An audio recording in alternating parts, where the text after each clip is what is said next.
Hello mga kasari, hello mga sisi ko, magandang hapon sa lahat.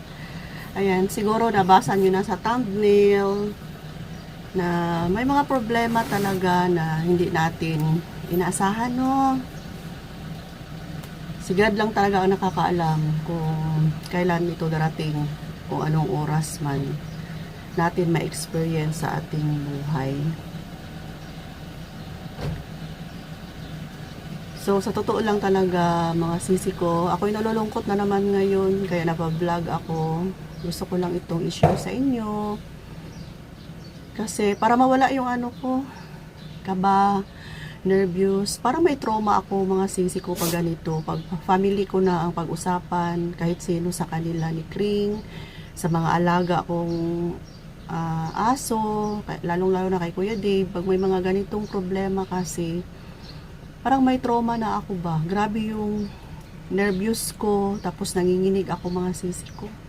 Ayan, so nung February kasi mga sisi ko, na-admit si Kuya Dave, mga 5 days kami sa ospital kasi nag-bleeding yung kanyang tiyan, may nag-bleeding sa part ng kanyang tiyan. So, nagiging okay na yon. February, March, April, May ngayon, first week ng May. So, ngayon ay may nakita na namang blood sa kanyang poop, sa kanyang dumi. Tapos, ang problema lang kasi mga sisi, and ang gamot lang nito ay injectable. Siguro antibiotic yun mga sisi ko, basta injectable siya na para ma-stop yung bleeding sa kanyang tiyan. Hindi kasi maganda pag laging nag-bleed.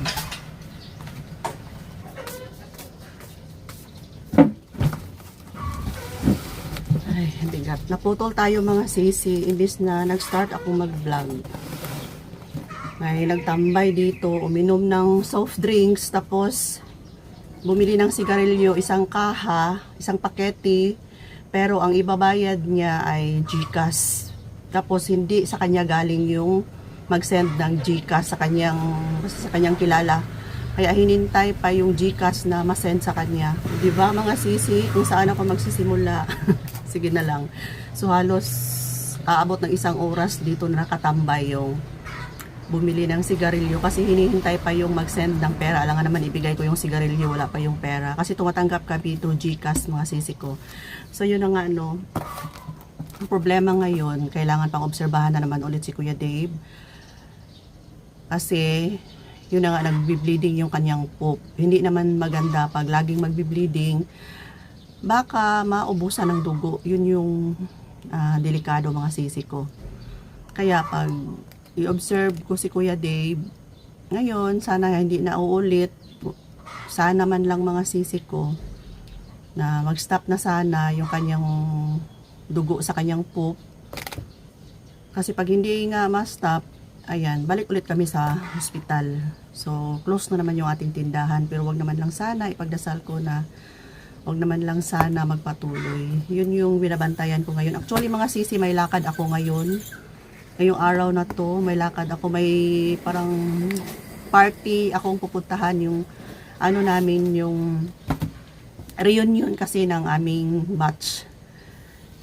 Mamaya aalis sana ako, pero syempre, sino ba yung unahin ko, yung party o dito? Hindi kasi ako mapalagay na aalis ako, kahit sino naman siguro mga sisi ko, no? So, postpone talaga lahat kung may mga lakad man. Unahin ko muna yung si Kuya Dave, syempre. So, ganito talaga, buti na lang may insurance kami. May insurance kami mga sisi na kung ano man, may balik sa hospital si Kuya Dave, may ano naman, pero hindi pa rin maiwasan na hindi ka maglabas ng pera. May ilalabas pa rin na pera, pero hindi na ganon kalaki. Yun lang yung kagandahan ng insurance. Pero, yun na nga, magbayad ka talaga. Obligado kang magbayad. Para pa rin kaming may estudyante na pinapaaral na may obligasyon. Hindi pa rin kami natanggal sa obligasyon. Nakakala ko noon na pag makatapos na si Kring Kring, wala na kaming isipin, pero ngayon, hindi pwedeng, lalong-lalo na sa edad namin, hindi na pwedeng walang health insurance, yung HMO. Pinaka-importante, health insurance. Kasi Pag ikaw ay ma-hospital ngayon, yung 50,000 to 100,000 mo, kung sa Bisaya pa, tilapan lang na sa hospital ang 50,000 mo o 100,000, tilapan lang na sa mahal. Parang dilapan lang ba sa Tagalog pa? Sobrang mahal na ngayon ang hospital, mga sisi ko. Kaya kahit anong ingat natin, yung kinakain natin, binabantayan natin, pero wala pa rin. Hindi natin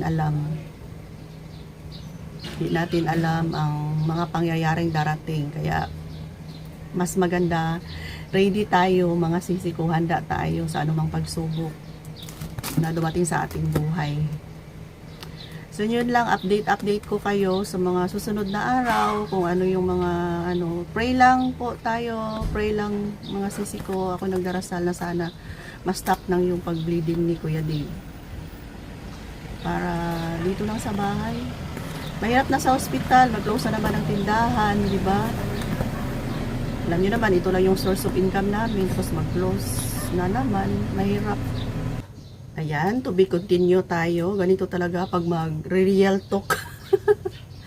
Daming disturbo. Pero pag walang ginagawa, walang tao. Ayan.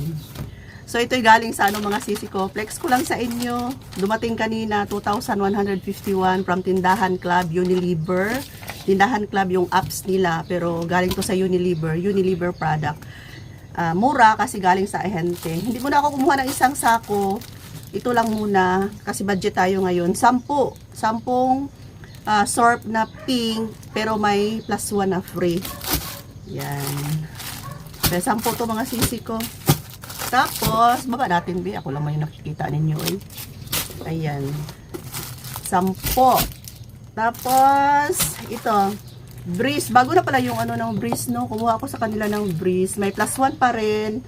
Parang 4 na ganito yata. Yun. Ayan. 4 na ganito. Ay, 2 lang pala. 2 lang. 2,000 plus to. Tapos, ito yung Dove na bago ngayon. Kumuha ako ng 2. Ito yung Dove na serum bar na yasin na may vitamin C and E. Ito yung bago sa Dove ngayon, mga sisi ko. So, 2 na yung kinuha ko. Akin yung isa. Akin yung isa. Tapos, syempre, Dove na conditioner. Wala kasi ito sa grocery. Wala to sa grocery. Kaya, dito ako na pa-order. 2 blue na conditioner na Dove. 2 pink na conditioner na Dove. And cream silk na green. Bakit? 2 lang pala. 2 green. And 2 pink. Lahat to may mga plus 1 mga sisi ko. Diba ang swerte? Kahit nasa ahente ako nag-order, lahat talaga may free. Yan. Ano tayo dito? Paldo tayo dito. Tapos 5 ganito. Kasi yung natira doon, parang 2 na lang. So, sinabayan ko na lang ng ganito. Ang sapak pala, hindi ko nabili. Paubos na rin. Nakalimutan kong i-add. Sige na lang, next order na lang. So, 5 ganito. And, itong sorb na jumbo na kulay pink. Siguro mga 2 dosena to mga sisi ko. Andito pa sa box. Hindi ko na lang ilabas lahat. Basta marami ito. Ayan. So, ito yung item na dumating ngayon. So, kahit pa paano mga sisi ko, may mga item na i-deliver araw-araw or MWF. Kung ano ang kulang dito sa tindahan. Nag-order ako. Basta't may stock lang sa grocery or sa Tindahan Club. Para hindi ako maubusan ng stock. Sayang pa yung mga suki natin na naghahanap, tapos sabihin mo wala na, ubos na, di ba? Sayang pa mga sisi ko. Kasi yung mga ahente naman natin, kahit na 1,000, nagdi-deliver naman ng free. Yung grocery, malaking tulong talaga. Like sa mga kape ko, punong-puno yung mga kape ko, juice, hindi na ako nauubusan. Sa grocery, MWF akong mag-order sa kanila mga sisi ko, mababa na ang 2,000. So, yun yung pinakababa na order ko. Free delivery naman, mga kape, dilata, kung ano mang kulang, o diba hindi naaalis si Ate Rose ninyo. Laking tulong talaga mga sisi ko. So, iipunin ko na lang yung mga item na hindi ko mabili sa grocery o sa Tindahan Club. Karamihan naman na binibili ko na maiipon, ayun naman hindi fast moving item kasi halos lahat naman ay nasa grocery. So, pag dadami na yon, saka ako pupunta sa grocery, like mga frozen product, ganyan, pag maubos na yan, pupunta talaga ako sa grocery. Tapos mamimili na lang din ng ibang mga item doon. Ayan, so, siguro hanggang dito na lang muna at i-check ko muna si Kuya Dave. Sabi ko yung kainin niya muna ngayon ay yung lugaw lang muna, yung kanin na may sabaw ba, di ba? Lugaw lang muna para hindi maano yung kanyang tiyan. Huwag na muna yung mga matitigas, mga sisi ko. So, follow up, update pala tayo bukas kung ano yung mga kaganapan, mga sisi ko. Maraming salamat sa patuloy ninyong panonood. Love you all. Ingat po tayo lagi. Bye for now.